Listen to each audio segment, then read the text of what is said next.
সন্তান মায়ের কাছে যাবে, মা সন্তানের পরিচয় তো দেওয়া দূরের কথা, মা সন্তান থেকে ভাইগে যাবে, মা সন্তান থেকে ভাগবে। আমি বলছি আল্লাহ, তাহলে মা যদি সন্তানের পরিচয় না দিয়া ভাগে, এমন দ্বিতীয় কে দরদি আপন আছে? আছে কেউ? তাহলে যদি নাই থাকে, এই পিছনে হরেনের শব্দ হয় না কেন? আচ্ছা, পিছনে এখন বোঝা যায় পিছনে হরেন করে শব্দ? যেই কথা বলতে চাইছিলাম, এখন বোঝা যায়? আচ্ছা, আলহামদুলিল্লাহ, শব্দ কইলেন না। তাহলে সারা কিয়ামতের ময়দানে ঘুরে একটা নেকির সংগ্রহের কি নাই? সুযোগ নাই। আর আজকে যারা মাহফিলে আসছেন, নিয়ত যাদের সঠিক, লক্ষ লক্ষ নেকি আল্লাহ রাব্বুল আলামিন আমল নামা দান করবে। যারা মাহফিলে আসছে খুশি না দাদা? এখন মাহফিলের গুরুত্ব, নেকির গুরুত্ব সম্পর্কে আলোচনা করলাম। এখন কথা হলো, এই গুরুত্ব নেকির বুঝবে কারা? বলেন যারা মানুষ, বলেন বলেন। আর সুরাতে মানুষ বিচারটা আবু জাহাল বা সাহেব আবু লাহাব মার্কা, এরা কিন্তু বুঝবেও না, গুরুত্বও দিবে না। দিবে আবু লাহাবকে আল্লাহ রাসূল সাল্লাল্লাহু আলাইহি ওয়াসাল্লাম চাচা না, শুধু চাচাই না, আল্লাহ হাবিবের কিন্তু বেয়াইও বেয়াই।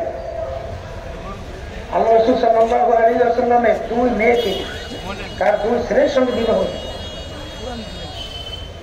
আল্লাহ রাসূল সাল্লাল্লাহু আলাইহি ওয়াসাল্লামকে কষ্ট দেওয়ার জন্য প্রকাশ্যে লোকালয়ের মধ্যে দুই ছেলের মাধ্যমে আল্লাহ রাসূল সাল্লাল্লাহু আলাইহি ওয়াসাল্লামের দুই মেয়েকে তালাক দেওয়া হয়েছে।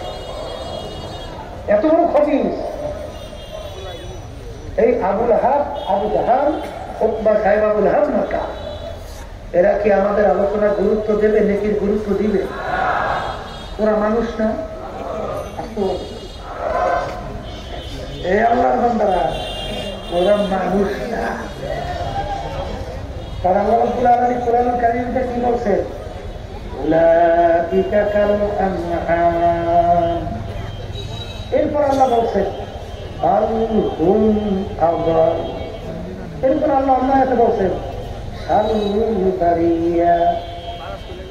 এক শ্রেণীর মানুষ, সুরাতের মানুষ, আসলে ওরা জানোয়ারের মতো।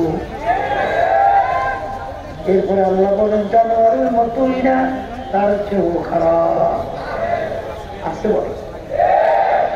অন্যতে আল্লাহ বলেন যত মাখলুকাত আমি সৃষ্টি করেছি, এর ভিতরে সবচেয়ে নিকৃষ্ট জানোয়ারের নাম হলো শূকর। এক শ্রেণীর মানুষ শূকরের চেয়েও খারাপ। কে বলছেন? কে বলছেন?